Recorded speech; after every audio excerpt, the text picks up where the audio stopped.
This is Ravens Flock Talk Podcast, coming to you every week with their thoughts and opinions on each and every Ravens game. Tune in weekly and join the flock.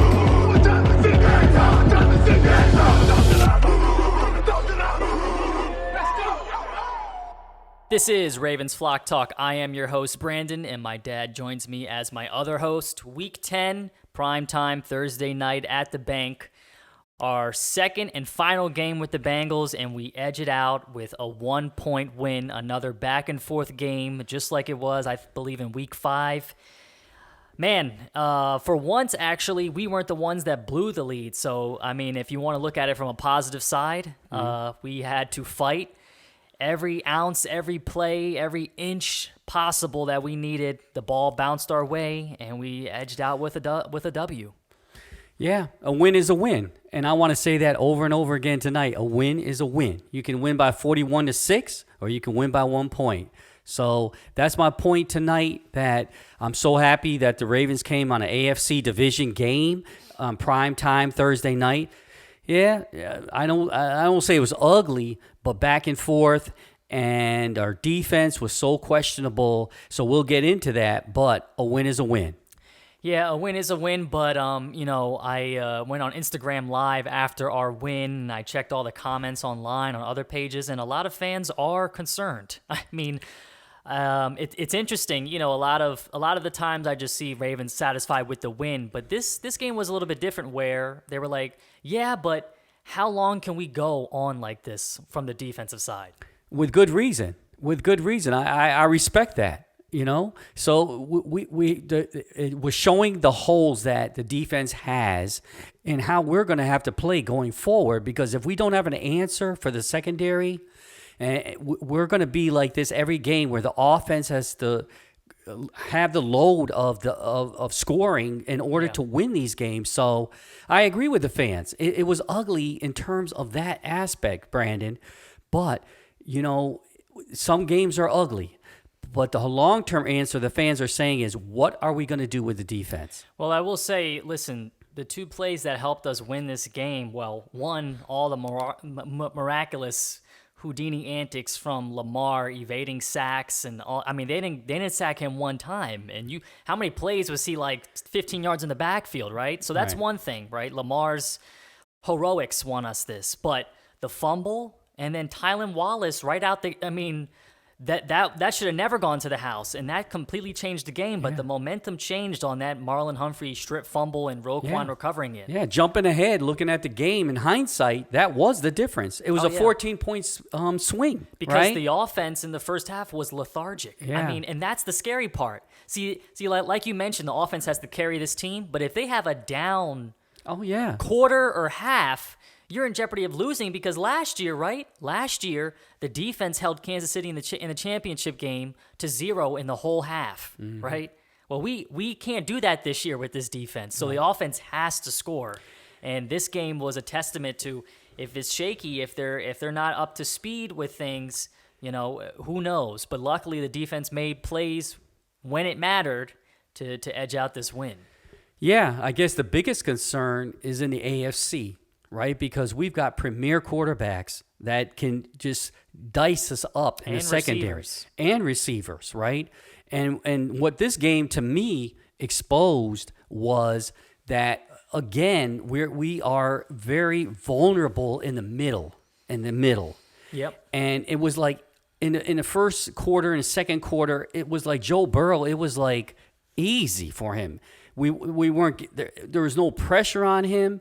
He was just dicing us with 10 and 5 to 10 yard passes, just carving us up. Brandon, I think you mentioned this during the game. Dink and dunk all the way down the field. Yeah. You know, there was no long plays by him until later when Chase started getting on board, you know, in his groove. I had said during the game, it's like watching this defense is like death by 1,000 cuts, because I get they're not trying to get beat over the top, and they eventually did, right? Yeah. And they did in Week 5 just before halftime in Cincinnati, just as a reminder, right? So it happened twice. Right. But how annoying is it to watch a defensive organization continue to just give up these easy 5 yards and have 2nd and 5 or 2nd and 3, and then when we needed to, right, when the Bengals had to come down and score, we were playing tight coverage and forcing Burrow to make these hard contested throws, right? So I wish we could do that the majority of the game. I'm not saying the whole game, but why was it then we decided to go man-on-man and all-out blitzing, on that last drive where the whole game was just all zone and miscommunication? I mean, look at Marcus Williams on that deep ball you mentioned. He looked lost and confused. How many times have we seen that? So something is wrong with this defense, whether it's communication or the players, I don't know. But even Marlon Humphrey spoke after the game, and he was just, he's like, even in these wins, it doesn't feel satisfying because they're disappointed in their play. Right, because he's on defense. And that's, what also was exposed on this game was the edge rushing. We know we need an edge rusher, a premier edge rusher, right? Matabuke had 3 sacks, okay. But time after time, you saw that the edge rushers kind of did their thing, but Joe Burrow just stepped up in the pocket and it just minimized the edge rush, because then we didn't have, I guess it's Pierce in the middle. We didn't have that middle rush to contain a premier quarterback like Burrow. You cannot do that. Urban also was out. So. If he had mobility like Lamar, he would have just carved us up running, because he had that lane. He had the lane in the middle. Yeah. That was, so we were collapsing him kind of on the edge, but not sacking him. But then he would just step up in the pocket and either pass, or he could have run, but Joe Burrow's not a runner. So that's what exposed. On that point really quick, too, is so the edge rush is our weakness. Really, the whole defense is, because our secondary stinks, too. They're dead last. We're great against run defense, but the Bengals don't care about that because they don't run the ball. So they're like, perfect. This plays into our game plan. But you're weak on the edge rush, right? And a lot of Ravens fans were pissed that DeCosta didn't make a move for an edge rusher, right? He instead opted to just go corner. And I'm thinking, well, maybe it's because we got Yannick Ngakoue a few weeks back, and he didn't want to make a move for another edge rusher, right? And then before the game, they put him down to the practice squad. So you're already weak in the edge rush. You're going to take a guy out to activate Keaton Mitchell, who, by the way, wasn't involved at all. At all. So and it's his first game back. That move didn't make any sense to me. Yeah, I totally agree. Why activate Mitchell? And then you knew it's his first game back after a horrendous injury. So they were going to ease him in, but you don't make these moves. I don't understand it either, Brandon. Yeah. So, but bottom line is we just didn't have a pass rush at all. I won't say at all. That's too drastic, but it was minimal, right? And Joe Burrow and these other AFC quarterbacks in our division and outside our division, they're going to carve us up like this. Yeah, I mean, as a fan, you're optimistic. We have a talented team, and that's the frustrating part. But it's like after these games, and not just this game, the past few weeks, even Jameis Winston was killing us, right? Yeah. You go, well, with how bad they are in the secondary, how can this team go deep in the playoffs? Yeah. Something has to change, and maybe Tre'Davious White is that guy. Maybe there's an unsung hero that comes up. I don't know. But as of yet, man, everybody, as far as my knowledge and what I've seen, is on the same page with, we have liabilities back there. Stevens, he always has the assignment of the number one guy, but he's getting carved up. Marcus Williams looks lost. So all around, it's very concerning if you're a fan. Yeah, I really don't know what to add or what to say about the secondary in this regard, in the entire defense. But I will say the offense has been carrying the team, and that's the way that's now our bio. That's we're an offensive team now. We're an offensive team, and props to Lamar. I saw a stat on social media or on websites that said, which was an interesting stat that said Lamar was had a perfect rating on third down. I didn't even kind of notice that during the game, Brandon, but he had a perfect rating on third down. Passing rating. Passing rating. So that was good to see, of course, right? Because we made our third downs, and that's what kept it close. Yeah. So, and listen, the defense, Brandon, did make turnovers. Humphrey did it, a turnover, and we had some sacks and credit, because it went back and forth. Even when you get T. Higgins out and you're going, okay, great. Imagine if he was on the field. Well, that's the whole point. So that's what I'm trying to tell you is like, I mean, yeah, they made plays, but the majority of the game, it was tough to watch for a Ravens fan. And yes, this is a division game, but man, we felt we should have blew them. How many times were you frustrated seeing Chase catch the ball? I know. I mean, one guy, and we knew we just had to stop one premier guy, right? It's always every team has one or two premier guys, especially in the receiving core, and they lost their main receiver, one of their main receiver. Let's face it, and Chase, as we have seen in the past, just tore us up. I think the most frustrating part in the game was when we fight back. Tylan Wallace, I don't know, tiptoes and goes all the way. I know Bengals fans are pissed. What an incredible run. All you got to do is just push him out of bounds at that point, right? We finally fight our way back. Tucker misses the extra point, and you're going, oh, my God. We're still down, right? And we got to make up another stop. And if they score, you got to go for a 2-point conversion. So luckily, I'm not sure if they did score. I think they scored, made it 28, and so now we have to score again and make the 2-point conversion, and we do that. And what happens right after that? 13 seconds later, boom, Jamar Chase. I know. That was the most frustrating part of the game, and I can understand Ravens fans' frustrations. You're like inching and clawing your way back just to give it up just like that. It's so funny. It's so deflating as a fan to see that. And I can only imagine how the players feel, right? And to their credit, they came back after that. Yeah. So there is so much positive with the Ravens in terms of that, their resilience. They came back. However, wow, why? Why did it even come to that? You made a good point because they showed for all the fans that was watching the game and wasn't at the stadium when Jamar Chase was trotting and flaunting, right? Yeah.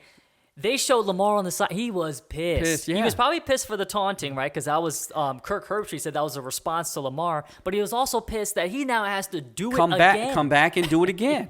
Yeah, but I'll say Ravens fan in terms of Bengals with Chase. You know how he is. He reminds me of Hines Ward back in the day when he was tiptoeing, not going into the end zone when he made that and taunting the Ravens. Yeah. Now, how do you feel at the end of the game? Wearing the chain on the sideline. So, that was a good. How do you say it, Brandon? It was like a get back to see him moping on the sideline after they lost. Yeah, like stomping on the Dallas Star. Back in the day. The game's not over until it's over. Yeah, and so all these antics, you got to lock in your season's on the line. Yeah, it's not over. Yeah, he should know as the old man, young blood. Be careful what you do on the sidelines, bro. But he's so hard to even like. I mean, some players he's a great player, you respect and you like, but it's hard to like him. You respect him, but it's hard to like Chase. And I think if you're a Bengals fan that can pull away from your fandom and look at it from the middle ground, you can see why opposing fans don't like a Jamar Chase. I mean, again, I'll repeat. It reminds me of Hines Ward. Where Ravens just Hines wasn't that boisterous. You don't think back in the day? No, he would smile and stuff, but I don't think with the chain on the side. It's a different era. It's a different time. I don't think he was that in your face, but he was a pain on the field. Off the field. I'll look at it as on the field because he was a dirty player and everybody knew that. Now Chase isn't a dirty player. He's just so. I think Chase is more flamboyant. With, yeah. After the scoring and stuff, but Hines was like an instigator. He would get in your face and draw. I remember when Jared Johnson freaking pushed him after the play and automatic first down. We lost that game because of that. Yeah. So I think they're similar but different. Right. I agree with that. But one thing I do want to highlight, I always say the Ravens tend to blunder right before halftime. Harbaugh, nothing screams John Harbaugh like challenging a play for an incomplete pass for only a 2-yard difference. Even old Al Michaels was like, I don't understand this. So we lose the challenge, lose the timeout. Then we have to burn another one for 12 men on the field. Now you only have one timeout, and that was in the first quarter, right? We're not even in the second quarter. We got one timeout left. And just before half, when you need that timeout and they end up burning the last one,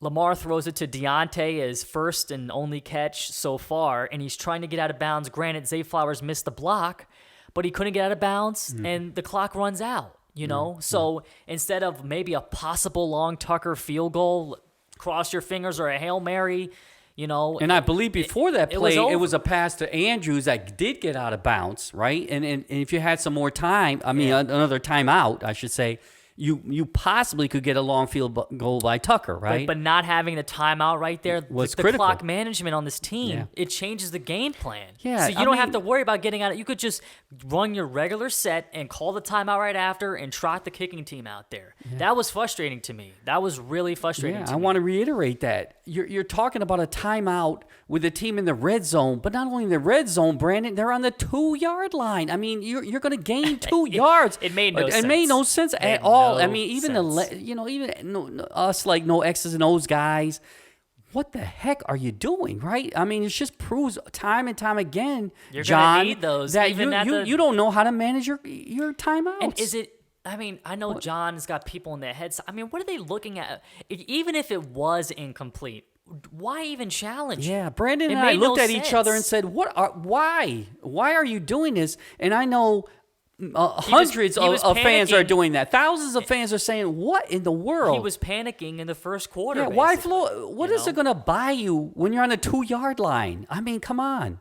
So I didn't understand that. And then now I'm seeing, I saw a little bit when we first played them, what Bengals fans say about Zach Taylor when he ran it 3 straight times instead of passing it in week 5 to make the kick close. He ends up missing it. It's 3rd and 2. He throws a go route incomplete. I'm saying 4th and 2. They've been killing us with the dump off. They've been killing us over the middle. Jamar Chase, another go route on 4th and 2. On 4th and 2. That was like, I want to say like 9 minutes left. I can't remember, but that was crucial. You could at least, I mean, their kicker's good. Why not kick a field goal, go up by 4? It was 21-20, I think. Yeah. Go up by 4 points. Yeah. So I didn't understand on that the other at side, all. we criticized John Harbaugh, but on the other side, man, no wonder Bengals fans are pissed off, man. Yeah. I mean, these are games that they should have won that game. Yeah, let's be honest. Not even talk about at the end of the game and what they did at the end of the game. We'll talk about it, but my gosh, the play calling was horrendous to me. It was good up until the game got tight. Yeah. Yeah. And I don't know. It's just like they just went away from what was beating us. And what's interesting, and as a Ravens fan, you're going, yes. I'll go. I know, and I'll go back to the Ravens fan group and looking at coaching and play calling like we do with Todd all the time. Wow, you're looking at a team that has all the momentum going in with play calling that the Bengals had for us. They knew our number, and then all of a sudden they switch. Yeah. And we're always criticizing Todd Monken for don't switch the game plan. Yeah. Do not switch it. And at the end of the game, that's exactly what they do. And I'm not surprised the fans were the Bengals fans were upset. And the thing is now they're going to say, oh, it's the penalties. Back at the end of the game. No, it was the play calling before the penalties. Yeah, they may miss some penalties on both sides, and there's of course there's a lot of fans arguing about penalties on that last play. Yeah, on the last play, the face mask on Joe Burrow at the end. But look throughout the game, and how all penalties were going back and forth, and everybody's complaining. That's what you do. I mean, it didn't even have to come to that point for the Bengals. I'm going to admit they should have won this game. They had the momentum and they had the game plan and they knew what to do. We just outscored them. And you know why? Because we have the MVP of the league, Lamar. And he did some magic at the end. That run that he went to the 1-yard line was just no other quarterback can do that. It's all over the NFL network saying no other quarterback can do that. And I'm so glad Lamar is on our team to do that. But he's being the savior too much, right? On the opposite side, we didn't need to have to do that if our defense could stand up. Now, in the red zone, I'll say this. They always tighten up man to man. Even on zone, when they're in zone, they tighten up when it comes down to the red zone and on the 40-yard line. before the red zone. And we're saying, why aren't you doing that more often? This zone to prevent the long ball, I'm not sure about that, Brian. I'm not sure if that is the scheme we need to do, because when we don't do that, it appears like when the game is in jeopardy, or we need to really make a play, we make the play. That's how come we won the game, because at the end we did make plays. And they needed the 4th and 10 to convert the first down. That was the game on the line by the inch of the ball, right? But, for the fans that are complaining about the face mask, I think that's the wrong call. I think, if anything, it's just... it was hands to the face, I think. Yeah, because he didn't grab the face mask. But you look at the box score after the game, and we had 11 penalties for 81 yards compared to their 3 for 23, right? So you can't... We weren't even getting calls in our own stadium. Right. So that's one thing.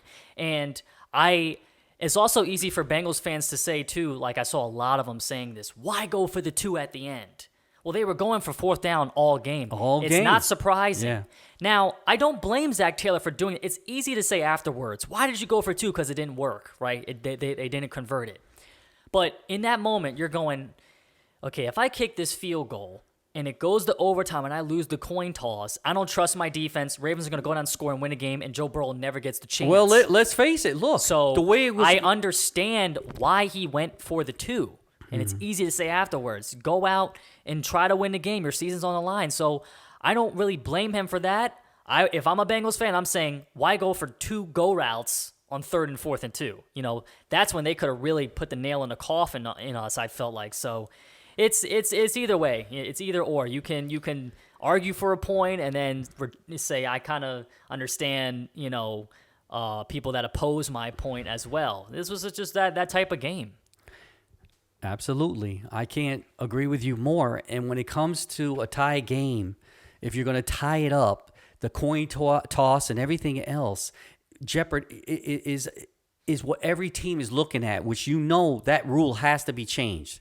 And whatever team won the coin toss would probably win the game, because you got 2 premier quarterbacks that could run it down. Well, we've already seen it 2 times this year. We saw it with when Tampa played Atlanta, and Atlanta won the game, and then just a week ago with Kansas City against Tampa Bay, Baker never got the ball. As soon as the Kansas City won the coin toss, you knew the game was over, and so. And you saw his expression. You saw Baker's expression when he lost that. He knew that it was over. Because of the overtime rules, it forces coaches to make this decision. Right. Where if both teams got the ball, he's kicking the extra point. Oh, yeah, absolutely.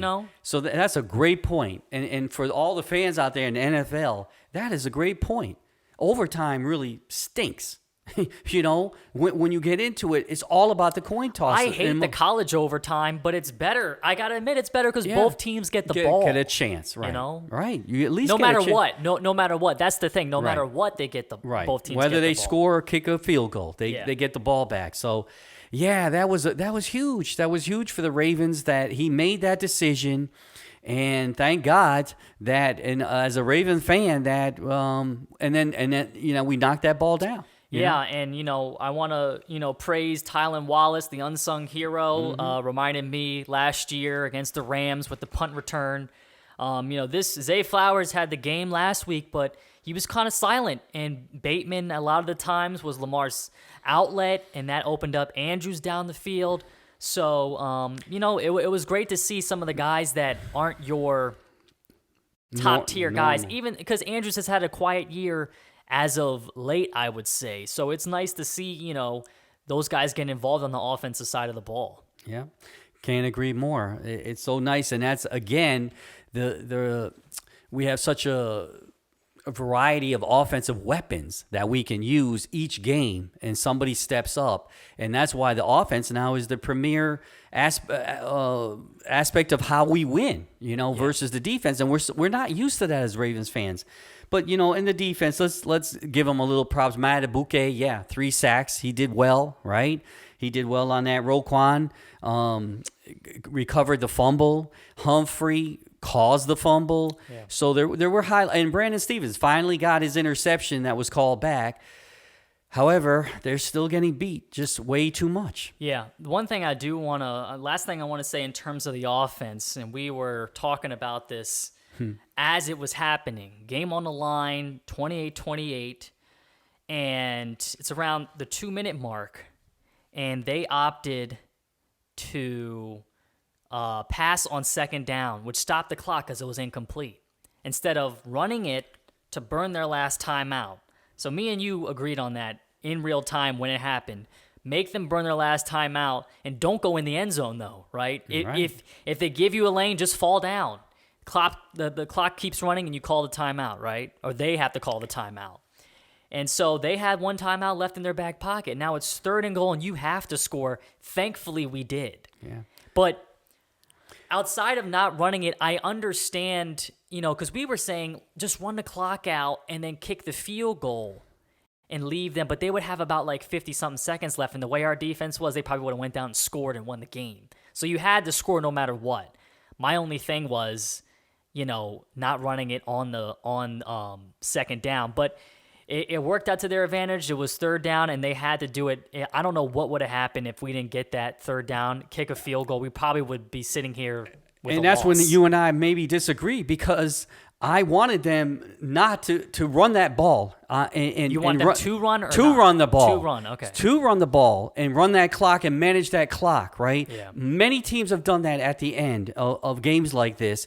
And, if they did that, you don't know, because they could even run the clock, take a penalty for an extra 5 yards, and kneel it down again. Just run that clock out to the I don't know exactly what to the seconds of when that clock would run out, but in the end, I don't know exactly how long, because of I'm going to tell you. Well, listen, if they ran it on second instead of the pass, Cincinnati has to burn their timeout, right? Let's say we don't get in, but it's 3rd down. You can't run again. Because if you don't get in, now you're forced to kick the field goal. Well, you can run on 3rd down because you're kicking on 4th. Yeah, but you had, basically what I'm trying to say is you had to score the way the defense and way Joe Burrow was playing. You couldn't. The Ravens, they were not comfortable with just settling for 3 right there. Well, because Burrow gets about a minute to work with. Well, that's where we disagree. I feel like to me, running the clock down to under a minute, under 50 seconds, whatever the case may be. He would have had about 50 seconds to work with. All right, well, I will take that more than a minute and 58 seconds or whatever it was to get back to Burrow, because that's how they really kind of ran down the field. I get it, but you're more comfortable with the touchdown.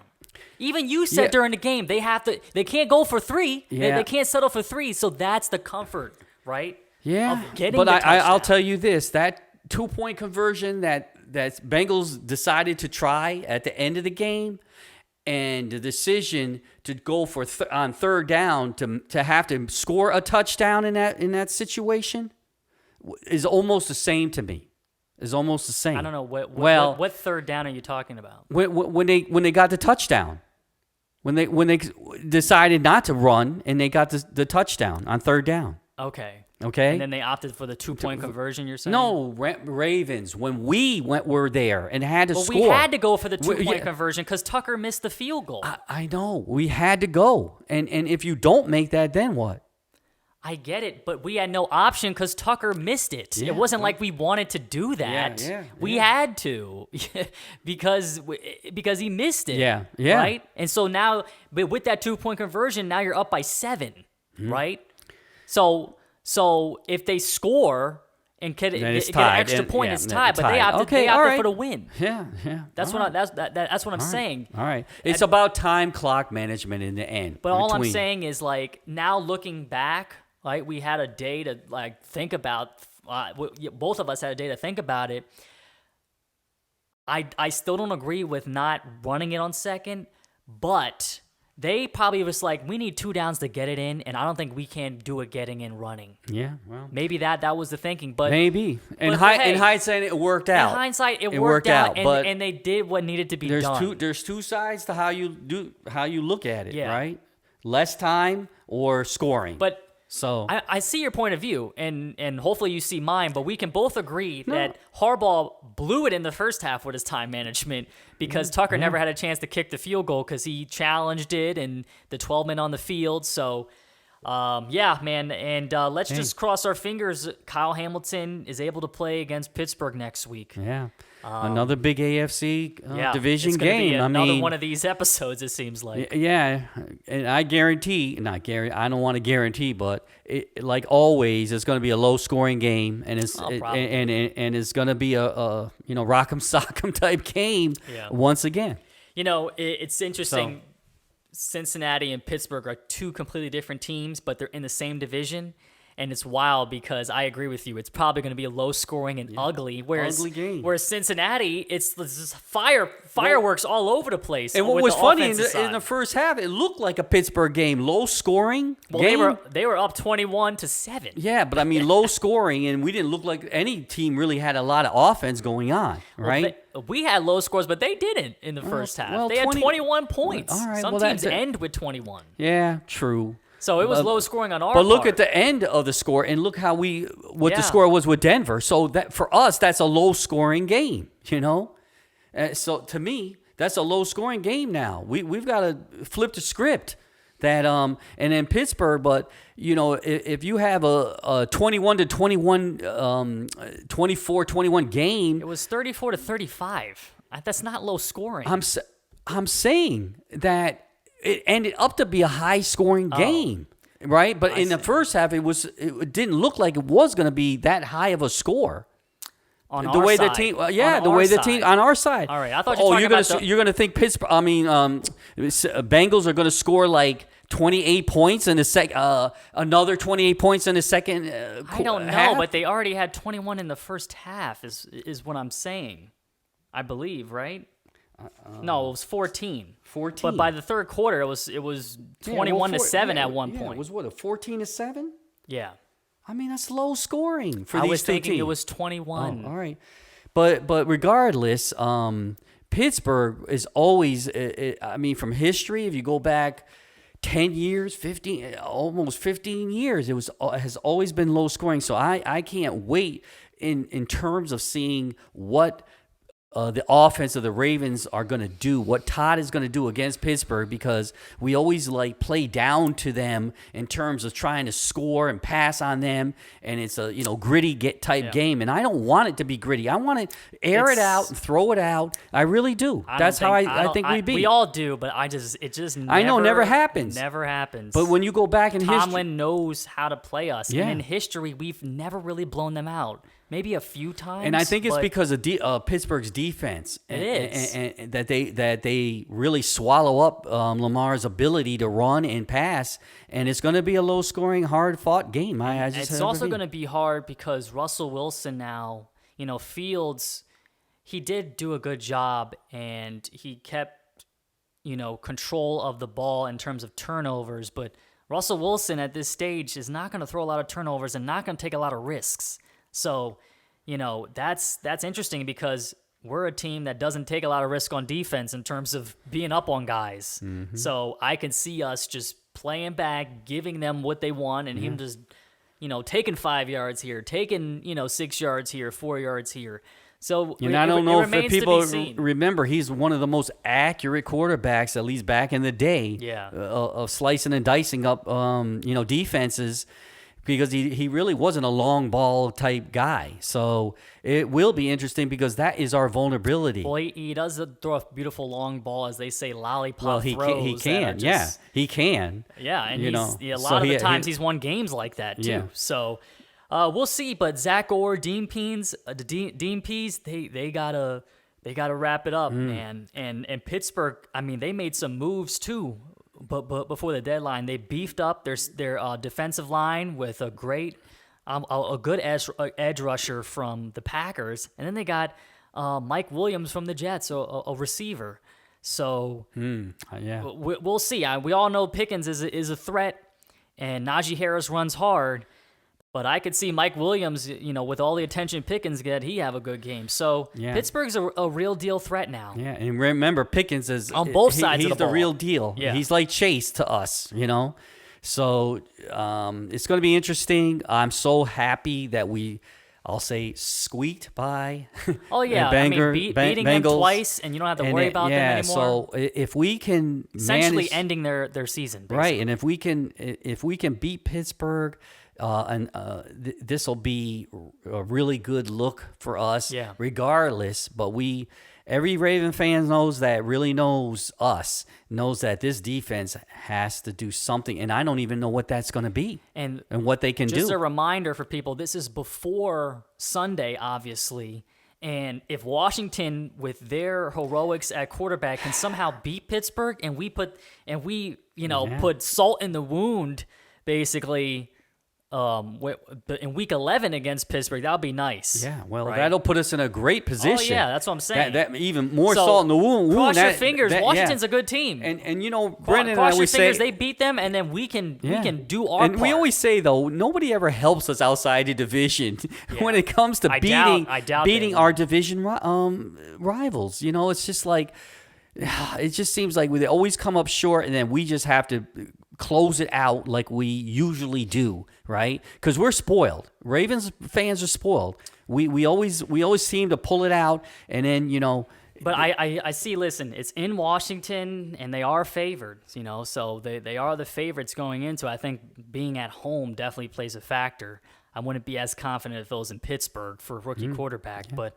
We'll see. We're in a great position. And to me, Pittsburgh is not as good as their record is. Let's face it. But they've just squeaked by. We say that every year. I know, but they always figure out a way. They always seem to figure out a way, and that's the spoiledness of Pittsburgh versus the Ravens. We have to really prove ourselves because we don't get that luck that they have. To me. We don't win those little small games. This was one of the rare times that actually we won that. And twice with Bengals in overtime, and now this by 1 point. So we finally are becoming a Steelers type luck on the field with the ball.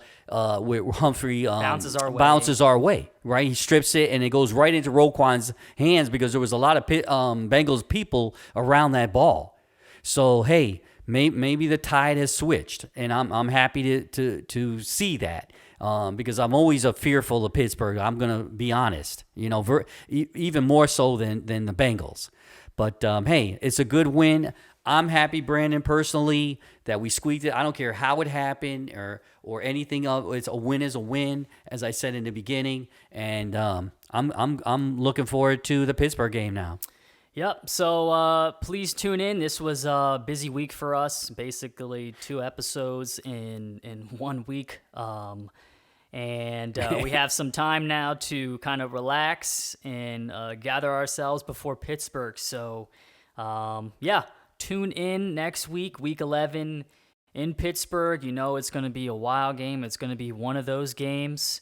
And cross your fingers that they can pull out another win, and maybe, to the football gods, it's not a heart-wrenching win. Maybe they surprise us. Who knows?